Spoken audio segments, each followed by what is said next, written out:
This video is brought to you by NordLocker. Yo, what's up guys? Sam here. Welcome back to another video. So the iPhone rumors are getting a little bit out of control now. We're hearing that one of the models will have 5 different cameras. My bad, I read that wrong. Sorry, there's going to be 5 new models in 2020, each separated by how many cameras that they have. Single cameras, dual cameras, triple cameras returning. We also have a first look at what could be one of the 2020 iPhone prototypes. And in 2021, I'm not making this stuff up. This is actually backed by Min Chi Kuo, very reliable analyst. An iPhone could be coming without any ports at all. So we might not even be getting USB-C on the iPhone, which would be so incredibly frustrating. I want to give you guys the latest leaks and rumors for 2020 and 2021 iPhones in this video. Drop a like if you're excited. Hit subscribe for more. Let's go ahead and get started. Looking at this lineup right here, we are expecting 5 new models in 2020, and that's the first time we've really heard that number specifically. We knew there were going to be some new sizes, like a new 5.4 inch and 6.7 inch model on either end of the spectrum, but with JP Morgan earlier this week saying that there would be 4 high-end iPhone models, this new graphic perfectly lines up with what we've been hearing, that there will be 4 higher-end iPhone models likely coming in September of 2020, but a precursor to that, a iPhone SE2 with the body of an iPhone 8, the 4.7 inch screen, A13 processor, 3 gigabytes of RAM, and really good specs for about $400 launching in the first or second quarter of the year. And then here's where it gets totally wild. So we're gonna have 2 lower-end iPhone 12 models and 2 higher-end iPhone 12 Pro models. We're getting 5.4 and a 6.1 inch model. And then for the 12 Pro models in 2020, we're getting a 6.1 inch model and a 6.7 inch model. Which is just so much choice already, and this is just the rumors. Obviously, Apple's put a lot of market research into this, and there is some indication that this is a good strategy, but let me know your thoughts about this down below. Does 5 new models in 2020 sound like a good idea?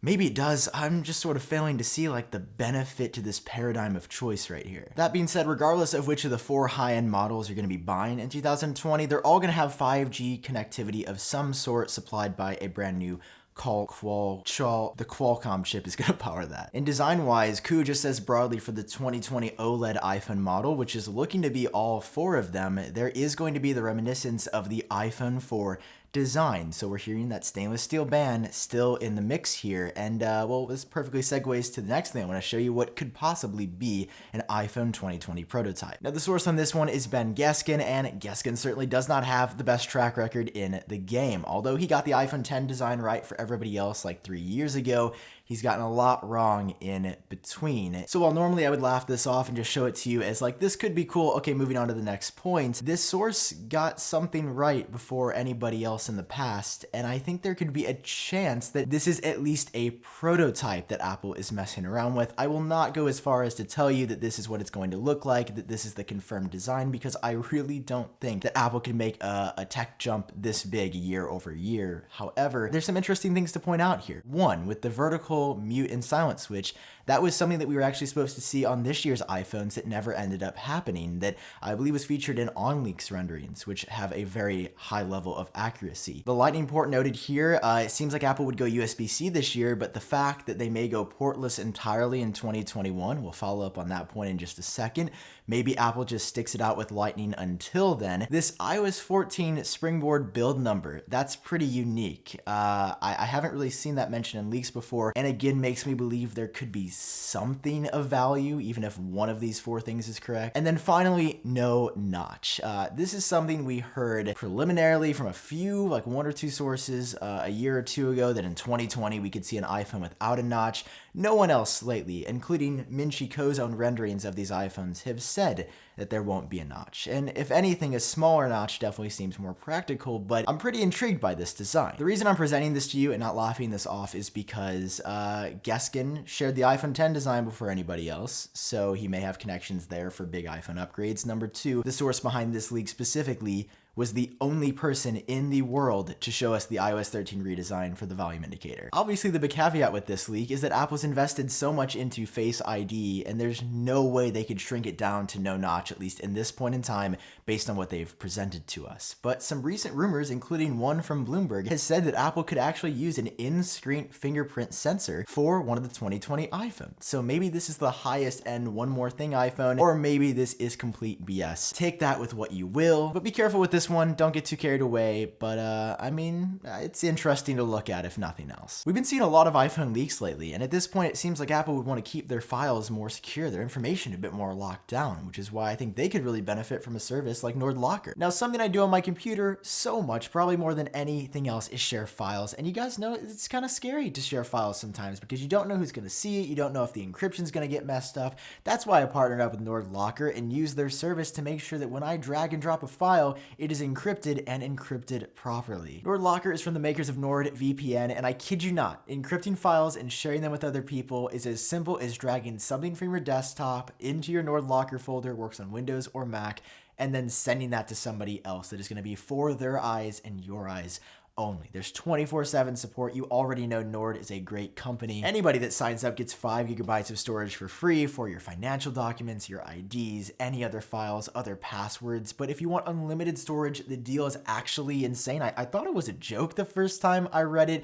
For only $4.99 a month using nordvpn.net/iupdate and code iupdate, you're getting 42% off, or even a better deal in some cases depending on what NordLocker is running, and you get instant protection for everything that's important to you and the ability to share it as you wish securely. Check them out right now, nordlocker.net/iupdate. Now, if you're thinking, oh my gosh, Apple's lost their marbles, I have no faith in this company, the iPhone lineup is too confusing, I was making fun of that earlier, you have no idea what they're planning to do in 2021. This is ridiculous on so many levels because Apple is planning to not only say wireless charging is a great option, it's maybe a premier option for charging your iPhone in 2021. It is actually going to be the only option to create the first ever truly wireless experience in a smartphone. Yeah, you're right. You're thinking the same thing that I am. Apple has found a way to not only magically, but systematically make people upset every 4 or 5 years. First, it was the headphone jack. Now it's no ports at all. So why would Apple do this? Like, they're a company that wants to make money. They plan to be profitable in the future. They do not obviously want their stock to drop to zero. Why would they release a flagship product with no lightning port, or rather no ports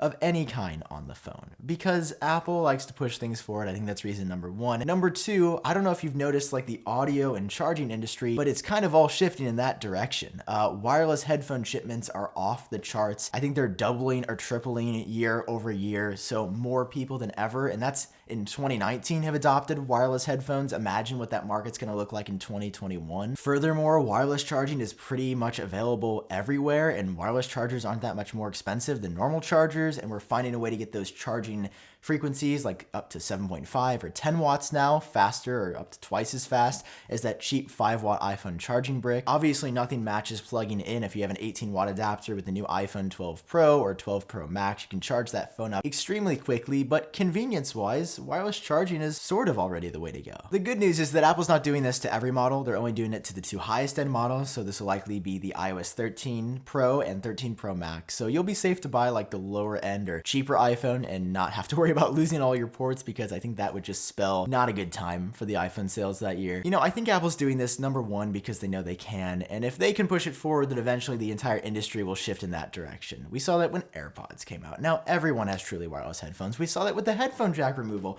Now very few phones have a headphone jack. And I'm not arguing good or bad here, so please don't take it that way. I'm arguing the fact that, can Apple do something short term that eventually has an impact long term? And I think that has been a resounding yes since they removed the floppy disk from the Mac, or the DVD or CD drive. It's just been this eventual progression of less and less ports, and a portless iPhone, not only, by the way, is something that Johnny Ive himself, before his departure at Apple, said he really wanted one day, hinting that that's something they were clearly working on. I mean, it's also, as I mentioned earlier, just sort of where the industry's going. Everything is going wireless, be it for good, be it for bad. So I don't actually think this sounds that ridiculous, and there's a lot that we've talked about in this video, like the last iPhone prototype, that could be placed very easily in the absurd or crazy category. I don't know if this wireless iPhone is one of them. And 2 years from now, I think it could be a possibility, and a very real one at that. Also in 2021, Apple's planning yet another follow-up to the iPhone SE2, sort of like a max-sized version, Co says, which just sounds like a normal iPhone at that point that's going to be like regularly priced. There's not a lot of information on this at all, but basically like an iPhone SE3, I guess you would say, will be coming in 2021